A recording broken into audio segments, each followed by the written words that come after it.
Good morning, students. Here is Ekil Akhwani, your science teacher at Scholars Public School, Javra. And today we will deal with the next part of our chapter number 8, that is motion. आज अपन बात करेंगे distance time graph के बारे में। Distance time graph क्या होता है? ये ग्राफ होता है जो अपन बनाते हैं डिस्टेंस और टाइम के बीच में। ठीक है, अलग अलग कंडीशंस होती है जिनको देखते हुए अपन क्या करते हैं, डिस्टेंस टाइम ग्राफ को बनाते हैं। तो अलग अलग कंडीशन को देखते हुए अपन स्टार्ट करते हैं। तो जो पहली कंडीशन आती है वो क्या आती है? That is object moving with uniform speed. ठीक है, एक ऑब्जेक्ट है जो यूनिफॉर्म स्पीड से मूव कर रहा है, उसके लिए क्या करना है, अपन को डिस्टेंस टाइम ग्राफ बनाना है। यूनिफॉर्म स्पीड मतलब कि जो उसकी स्पीड है वो क्या है, कांस्टेंट है, वो एक ही स्पीड से चल रहा है। मान लीजिए कि वो 40 किलोमीटर पर आवर की स्पीड से चल रहा था, तो उसकी पूरी जर्नी के दौरान वो कौन सी स्पीड से चला, 40 किलोमीटर पर आवर की स्पीड से ही चला। तो उसके लिए अपन को क्या बनाना है, डिस्टेंस टाइम ग्राफ बनाना है। तो कैसे बनता है इसके लिए डिस्टेंस टाइम ग्राफ? अपन कभी भी डिस्टेंस टाइम ग्राफ बनाते हैं तो ग्राफ बनाने के लिए अपने पास दो एक्सिस होती है। ठीक है, एक ये होती है अपनी एक्स एक्सिस और इसे बोलते हैं अपन वाई एक्सिस। ठीक है, एक्स एक्सिस पे अपन लेते हैं टाइम को, ठीक है, वाई एक्सिस पे अपन क्या लेंगे, यहाँ पे अपन लेंगे डिस्टेंस। ठीक है, यहाँ पे डिस्टेंस बढ़ेगा। अब जब अपन को यूनिफॉर्म स्पीड दिया हुआ, मतलब ऑब्जेक्ट की स्पीड चेंज नहीं हो रही, एक ही स्पीड से मूव कर रहा है, तो उसका जो डिस्टेंस टाइम ग्राफ बनता है वो हमेशा कैसा बनता है, वो एक हमेशा स्ट्रेट लाइन बनेगा। ठीक है, मतलब ये क्या बता रहा है कि डिस्टेंस बढ़ता जा रहा है और उसी रेशियो में क्या हो रहा है, टाइम इंक्रीज होता जा रहा है। तो यहाँ पे जो एक स्ट्रेट लाइन जो इंडिकेट कर रही है, स्ट्रेट लाइन क्या इंडिकेट कर रही है, स्ट्रेट लाइन ये इंडिकेट कर रही है कि ऑब्जेक्ट की जो स्पीड है वो क्या है, यूनिफॉर्म है, मतलब वो बिल्कुल भी चेंज नहीं हो रही है। ठीक है, नेक्स्ट केस देखते हैं इसमें अपन। अब पहले केस के बाद अपन सेकंड केस देखते हैं। सेकंड केस में अपने पास क्या है, सेकंड में ये है कि जैसे पहले अभी अपने पास यूनिफॉर्म स्पीड थी, अब क्या हो जाएगा, अब ये चेंज होकर हो जाएगा नॉन यूनिफॉर्म स्पीड। ठीक है, अब कैसे होगा ये, non uniform speed, non uniform speed. Non uniform speed का मतलब क्या हुआ कि जो ऑब्जेक्ट है वो क्या कर रहा है, वो मूव तो कर रहा है लेकिन उसकी स्पीड क्या हो रही, कंटिन्यूसली चेंज हो रही है, मतलब वो एक ही स्पीड से मूव नहीं कर रहा है। तो उसके लिए अपन ग्राफ कैसे बनाते हैं, इसके लिए भी जो डिस्टेंस रहेगा वो तो वाई एक्सिस पे, टाइम रहेगा एक्स एक्सिस पे। इसके लिए जो अपना जो ग्राफ बनता है वो कैसा बनता है, कर्व्ड लाइन बनता है। मतलब स्ट्रेट लाइन जो बन रहा था अपना, स्ट्रेट लाइन नहीं बनते हुए कैसे बनेगा, कर्व लाइन बनेगा। ये कर्व लाइन क्या बता रहा है, ये इंडिकेट कर रहा है कि जो ऑब्जेक्ट है उसकी स्पीड क्या हो रही, कंटिन्यूसली चेंज हो रही है, वो नॉन यूनिफॉर्म स्पीड में मूव कर रहा है, मतलब उसका मोशन कैसा है, नॉन यूनिफॉर्म मोशन है। और जब यूनिफॉर्म स्पीड है तो अपन क्या बोलेंगे, उसका मोशन कैसा है, यूनिफॉर्म मोशन है। तो ये दो केस देख लिए अपन ने। नेक्स्ट केस देखते हैं अपन, जो डिस्टेंस टाइम ग्राफ का अपने पास आखिरी केस है वो क्या है,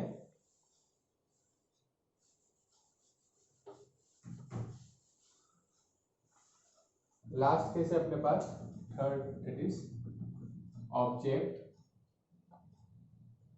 एट रेस्ट। मतलब ऑब्जेक्ट कैसा है, रेस्ट पर, ऑब्जेक्ट मूव ही नहीं कर रहा। तो ऑब्जेक्ट जब मूव ही नहीं कर रहा तो उसके लिए अपन ग्राफ कैसे बनाते हैं, इसी तरीके से, ये अपनी एक्स एक्सिस, ये हो गई अपनी वाई एक्सिस, यहाँ पे अपन क्या लेते हैं, टाइम, इधर अपन लेंगे डिस्टेंस। ठीक है, इस तरीके से। अब ऑब्जेक्ट एट रेस्ट, रेस्ट का मतलब क्या है कि ऑब्जेक्ट मूव नहीं कर रहा है। अच्छा, मूव नहीं कर रहा तो टाइम तो इंक्रीज हो रहा है, टाइम कंटिन्यूसली इंक्रीज होगा लेकिन उसका जो डिस्टेंस है वो इंक्रीज नहीं होगा। तो इसके लिए जो अपना ग्राफ बनता है वो कैसा बनता है, एक स्ट्रेट लाइन बनता है जो किसके पैरेलल रहती है, it is parallel to the time axis. तो टाइम एक्सिस के बिल्कुल कैसे रहेगी, पैरेलल रहेगी। तो देखो यहाँ से अपना जो डिस्टेंस है, डिस्टेंस क्या इंक्रीज हो रहा है क्या, डिस्टेंस तो अपन ऊपर जाएंगे तो इंक्रीज होगा, यहाँ से डिस्टेंस बिल्कुल भी इंक्रीज नहीं हो रहा। और टाइम की बात करें तो टाइम कंटिन्यूसली क्या होता जा रहा है, इंक्रीज होता जा रहा है। तो ये क्या बता रहा है, ऑब्जेक्ट एट रेस्ट के लिए। तो ये तीन कंडीशन थी जिसके लिए अपन को डिस्टेंस टाइम ग्राफ बनाना था, ये अपन ने सीख लिया। अब नेक्स्ट अपन देखेंगे velocity time graph. Distance time graph के बाद अपन सीखेंगे वेलोसिटी टाइम ग्राफ, वो भी देख लेते हैं वो कैसे बनाए जाते हैं।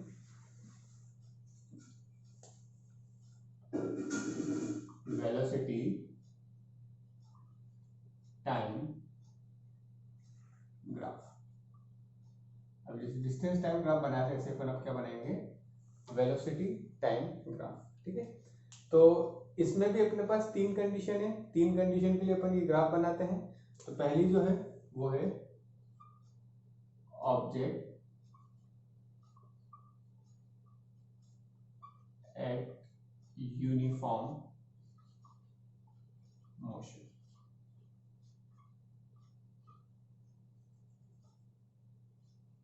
ऑब्जेक्ट जो वो कैसा है, यूनिफॉर्म मोशन। यूनिफॉर्म मोशन तो अभी अपन ने देखा था, यूनिफॉर्म मोशन का मतलब क्या हुआ कि उसकी वेलोसिटी है जो वो चेंज नहीं हो रही है, एक ही स्पीड से वो मूव कर रहा है। तो उसके लिए जो अपन वेलोसिटी टाइम ग्राफ बनाते हैं वो अपन कैसे बनाते हैं वो अपन देखते हैं। तो वेलोसिटी टाइम ग्राफ में अपन क्या लेंगे, यहाँ पे तो अपन टाइम ही लेंगे जो अपनी एक्स एक्सिस पे रहेगा, वाई एक्सिस पे अपन क्या लेंगे, वेलोसिटी। पहले डिस्टेंस ले रहे थे, डिस्टेंस टाइम ग्राफ था, वेलोसिटी है तो वेलोसिटी ले लेंगे। ठीक है, तो यहाँ पे अपन ने वेलोसिटी ले ली। अब ऑब्जेक्ट यूनिफॉर्म मोशन में, यूनिफॉर्म मोशन का मतलब क्या हुआ कि ऑब्जेक्ट एक ही वेलोसिटी से मूव कर रहा है, उसकी वेलोसिटी में कोई भी चेंज नहीं आ रहा, उसकी स्पीड में कोई भी चेंज नहीं आ रहा। जब उसकी वेलोसिटी में चेंज नहीं आ रहा है तो इसके लिए जो ग्राफ बनेगा वो कैसा बनेगा, अपना टाइम एक्सिस के बिल्कुल पैरेलल बनेगा, मतलब एकदम ये पैरेलल रहेगा, बिल्कुल भी ऊपर नीचे नहीं होगा। ठीक है, ये दोनों लाइनें कैसे रहेगी, एक दूसरे के पैरेलल। तो यहाँ पे देखो कांस्टेंट स्पीड से मूव कर रहा है वो, मतलब कांस्टेंट वेलोसिटी से मूव कर रहा है, यूनिफॉर्म मोशन का मतलब। तो यहाँ पे देखते हैं अपन कि जो वेलोसिटी है वो टाइम इंक्रीज होता जा रहा है, लेकिन वेलोसिटी में कोई भी चेंज नहीं आ रहा है। तो ये अपना होता है object at uniform motion. Next देखते हैं, नेक्स्ट कौन सा केस होता है इसमें। तो नेक्स्ट केस है अपने पास, वो क्या है, object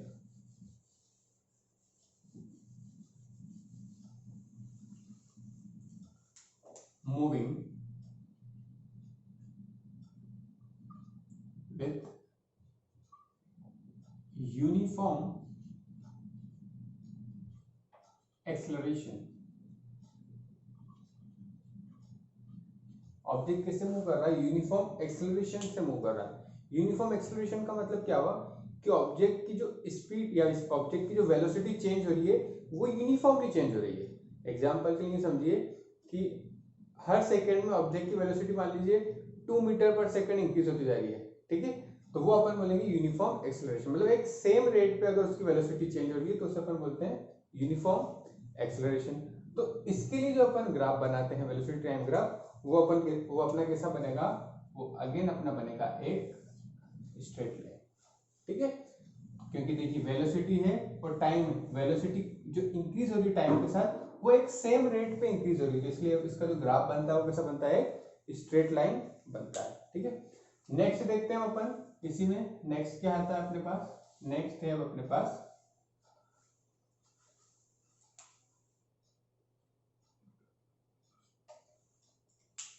object moving with non uniform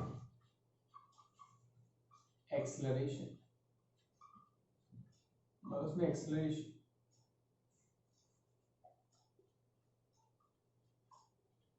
ठीक है, नॉन यूनिफॉर्म एक्सेलरेशन में ग्राफ कैसा बनेगा अपना, वापस अब एक्सेलरेशन नॉन यूनिफॉर्म मतलब उसकी वेलोसिटी तो चेंज हो रही है, कैसी हो रही है वेलोसिटी चेंज इसकी, मतलब एक नॉन यूनिफॉर्म रेट पे हो रही है, मतलब कभी 10 मीटर पर सेकंड हो गई, फिर 14 मीटर पर सेकंड हो गई, 20 हो गई, फिर 15 हो गई, मतलब उसका एक सेम रेट नहीं है। उस केस में जो अपना वेलोसिटी टाइम ग्राफ बनेगा वो कैसा बनेगा, एक कर्व्ड लाइन बनता है, मतलब अपन कैसे बना सकते हैं, मतलब कैसे भी करके कर्व्ड लाइन बन गया। तो यहाँ पे देखिए क्या हो रहा है कि ऑब्जेक्ट की जो वेलोसिटी है वो चेंज हो रही है लेकिन उसका कोई एक सेम पैटर्न नहीं है। तो इस टाइप की ग्राफ अपन बना सकते हैं। और भी तरीके से इसे अपन एक्सप्लेन कर सकते हैं, और कैसे एक्सप्लेन कर सकते हैं, जैसे मान लीजिए कि मैं इस टाइप से भी ग्राफ बना दूं, तो यहाँ पे भी क्या हो रहा है, वेलोसिटी का कोई सेम रेट नहीं है चेंज होने का। ठीक है, तो इस तरीके से अपन अलग अलग तरीके से इसको अपन बना सकते हैं। ठीक है, और कैसे बना सकते हैं इसे अपन, मान लीजिए